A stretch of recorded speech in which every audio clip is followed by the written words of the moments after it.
2013 में एक मूवी आई थी जिसका नाम था द कंजरिंग मूवी।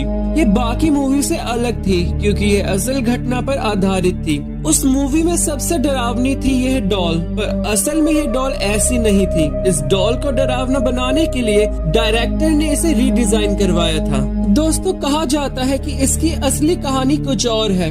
दरअसल इस गुड़िया को भूतिया इसलिए कहा जाता है क्योंकि माना जाता है कि ये गुड़िया जीवित है। फिल्म एनाबेल क्रिएशन में भी इसके बारे में जो दिखाया गया है वो इस गुड़िया की सच्ची कहानी से बिल्कुल अलग है। दोस्तों, आप सब में से सभी ने मशहूर अमेरिकन लेखक जॉनी ग्रुल के बारे में तो जरूर सुना होगा। असल में अमेरिकन लेखक जॉनी ग्रुल ने सबसे पहले अपनी एक रचना में इसका जिक्र किया था, लेकिन ये भी सच है कि बेहद ही रहस्यमय ढंग से ये डॉल उनकी जिंदगी में आई थी। इसके बारे में जानकर आपको बेहद ताज्जुब होगा। दरअसल बात उस वक्त की है जब लेखक जॉनी ग्रुल बच्चों के लिए एक किताब की श्रृंखला की रचना करने जा रहे थे। उन्होंने ट्रेजेडी एंड सीरीज नामक एक किताब के साथ एनाबेल डॉल को मार्केट में लॉन्च किया। उनकी यह किताब लोगों के लिए बेहद रोचक विषय थी। असल में डॉल के पीछे छुपी अनोखी कहानी ने लोगों को इसे जानने के लिए मजबूर कर दिया। बात उस वक्त की है जब जॉनी ग्रुल को अपने घर के बैकयार्ड में यह डॉल मिली थी। जब उनकी बेटी मार्सेला पैदा हुई थी तो उसी डॉल से वो हर वक्त खेलती रहती थी। जॉनी ने जब अपनी बेटी को डॉल के साथ खेलते हुए देखा तो उन्हें ट्रेजेडी एंड स्टोरीज लिखने का आइडिया आया। पर दुख की बात यह थी कि 13 साल की उम्र में ही मार्सेला की मौत हो गई। उसकी मौत का कारण एक संक्रमित टीका बताया जाता है। सन 1917 में मार्सेला को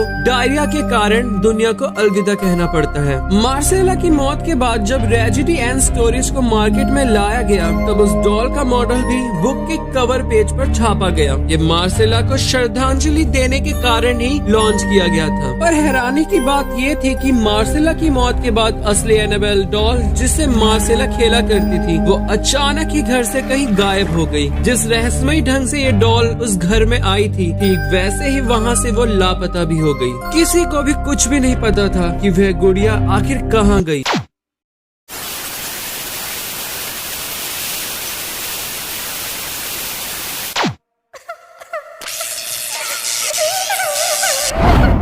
ये कहानी है 3 दोस्तों की जिन्हें ये हॉन्टेड डॉल इतना आतंकित कर देती है कि उन्हें उससे मुक्ति पाने के लिए पैरानॉर्मल इन्वेस्टिगेटर्स एड और लॉरेन वॉरेन की मदद लेनी पड़ती है। दोस्तों, आपकी जानकारी के लिए बता दूं, यह डॉल आज भी वॉरेन के ऑकल्ट म्यूजियम में शीशे के शोकेस में रखी है। शोकेस के ऊपर इसे न खोलने की चेतावनी भी लिखी हुई है। एड और लॉरेन वॉरेन के अनुसार इस डॉल की शैतानी ताकतें अभी भी जिंदा है। यदि इसे अभिमंत्रित बॉक्स से बाहर निकाला जाए तो ये फिर से सक्रिय हो जाएगी।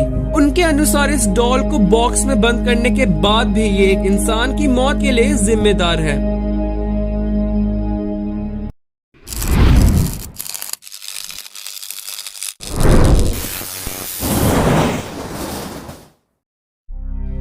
इस कहानी की शुरुआत होती है सन 1970 में जब एक औरत हॉबी स्टोर से एंटिक से दिखने वाली गुड़िया घर लेकर आती है। वो यह गुड़िया अपनी बेटी डोना को उसके जन्मदिन पर भेंट करती है। डोना उस वक्त नर्सिंग की पढ़ाई कर रही थी और एक अपार्टमेंट में अपनी एक फ्रेंड एंजी के साथ रहती थी।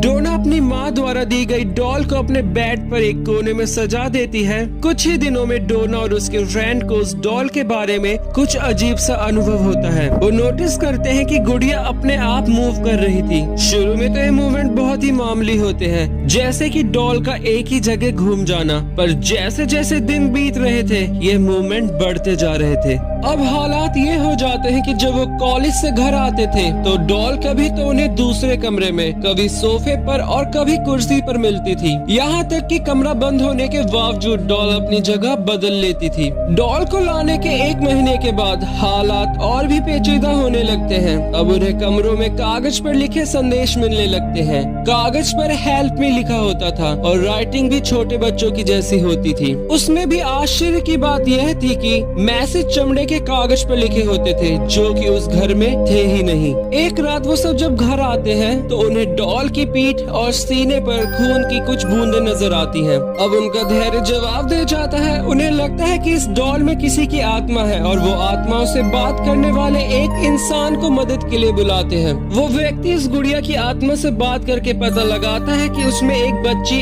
एनाबेल की आत्मा है जो कि अपने बचपन में उसी जगह खेला करती थी जहां आज वो अपार्टमेंट बना हुआ है, और 7 साल की उम्र में उस लड़की की लाश भी उसी जगह मिलती है। वो कहती है कि उसे डोना का साथ अच्छा लगता है और वो उसके साथ ही रहना चाहती है। डोना भी उसे रहने की इजाजत दे देती है, पर शीघ्र ही डोना को महसूस होता है कि उसने उस आदमी की बातों पर विश्वास करके बहुत बड़ी गलती कर दी थी, क्योंकि उस डॉल में किसी बच्ची की आत्मा न होकर कोई शैतानी आत्मा थी। उस घर में उन दोनों के साथ लू भी रहता था जो कि उस गुड़िया को शुरू से ही पसंद नहीं करता था। उसने डोना को कई बार कहा था कि इस डॉल में कोई बुरी आत्मा है और उसे इसे फेंक देना चाहिए था, पर डोना उसकी बात पर ध्यान नहीं देती थी।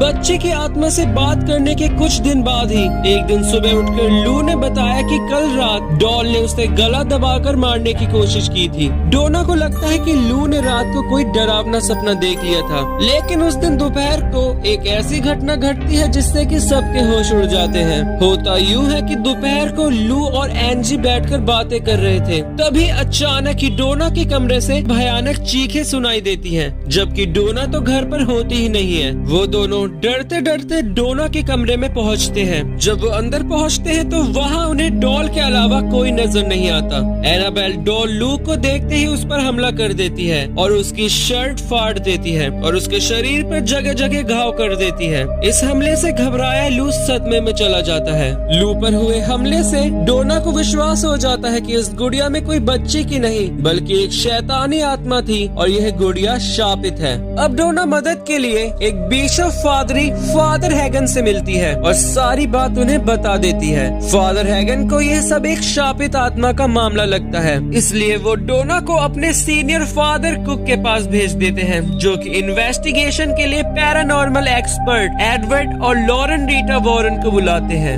एडवर्ड और लॉरेन वॉरेन तीनों दोस्तों से बात करने के बाद और साथ ही साथ एक सप्ताह तक उस डॉल के व्यवहार का अध्ययन करने के बाद इस नतीजे पर पहुंचते हैं कि उस गुड़िया में वास्तव में कोई शैतानी आत्मा है जो कि डोना के शरीर में कब्जा करना चाहती थी। इसकी शुरुआत वो इनका ध्यान अपनी ओर आकर्षित करके करती है। इसके लिए वो सबसे पहले अपनी जगह बदलती है, फिर हैंड नोट लिखती है और अंत में अपने ऊपर ब्लड लगाती है। जब वो एक आत्माओं से बात करने वाले को बुलाते हैं तो वह डॉल यह झूठ बोलकर कि वो एक बच्ची की आत्मा है और किसी को नुकसान नहीं पहुंचाएगी घर में ही रुक जाती है, लेकिन वो इस काम से नाराज हो जाती है और लू जो कि उसे बिल्कुल भी पसंद नहीं करता था उसके ऊपर जानलेवा हमला कर देती है। वॉरेन्स के अनुसार वो आत्मा अब कुछ ही दिनों में डोना के शरीर पर कब्जा करने वाली थी। उस घर को शापित आत्मा से मुक्त कराने के लिए वॉरेन्स फादर कुक द्वारा वहाँ एक अभिमंत्रित क्रिया करवाते हैं और उस शापित गुड़िया को अपने साथ ले जाते हैं,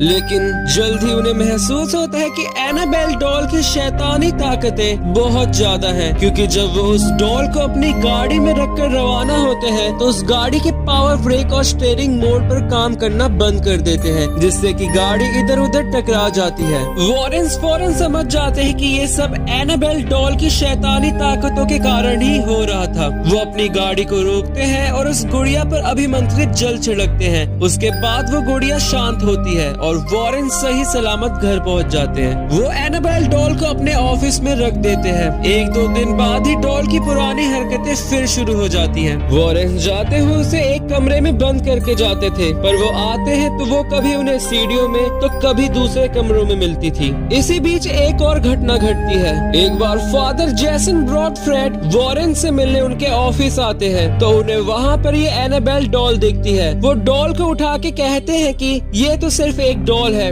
ये किसी को भी कोई नुकसान नहीं पहुँचा सकती। लेकिन जब फादर वहाँ से लौटते हैं तो रास्ते में ही उनका मेजर एक्सीडेंट हो जाता है और वो घायल हो जाते हैं। इसके बाद वॉरेंस एक अभिमंत्रित बॉक्स बनाकर एनाबेल डॉल को उसमें रखकर अपने म्यूजियम में रख देते हैं। उस अभिमंत्रित बॉक्स में रखने के बाद उस डॉल में फिर कभी कोई मूवमेंट नहीं दिखाई देती है। हालांकि वॉरेंस इसके बाद भी उसे एक और मौत के लिए जिम्मेदार मानते हैं। वो बताते हैं कि एक बार एक नौजवान अपनी गर्लफ्रेंड के साथ म्यूजियम देखने आया था। उन्होंने जब उसे उस डॉल की कहानी सुनाई तो वो शख्स शोकेस के पास जाकर उस डॉल का मजाक बनाने लगा। उसने कहा कि ये डॉल यदि किसी इंसान के शरीर पर घाव या चोट पहुंचा सकती है तो मैं भी एक बार देखना चाहूंगा। और फिर वो उसी डॉल के सामने जोर जोर से हंसने लगता है। वॉरेंस उन्हें ऐसा करने से मना करते हैं और उन्हें अपने म्यूजियम से बाहर कर देते हैं। बाद में उन्हें पता चलता है कि म्यूजियम से निकलने के कुछ देर बाद ही उस लड़के की रोड एक्सीडेंट में मौत हो जाती है और लड़की घायल होकर हॉस्पिटल पहुंच जाती है, जहां की उसका इलाज साल भर चलता है। वॉरेंस उस लड़की से हॉस्पिटल में मिलने जाते हैं और पूछते हैं कि उस दिन क्या हुआ था। तो वो कहती है कि वो दोनों उस डॉल का मजाक बनाते हुए बाइक से जा रहे थे कि तभी अचानक वो अपना कंट्रोल बाइक पर से खो देते हैं और सीधा पेड़ से जाकर टकरा जाते हैं। लड़की किसी तरह अपने आप को बचाती है, लेकिन लड़के की मौके पर ही मौत हो जाती है। वॉरेंस का कहना था कि आपको शैतान को चैलेंज नहीं करना चाहिए, क्योंकि कोई भी इंसान इन काली शक्तियों से ज्यादा शक्तिशाली नहीं होता है।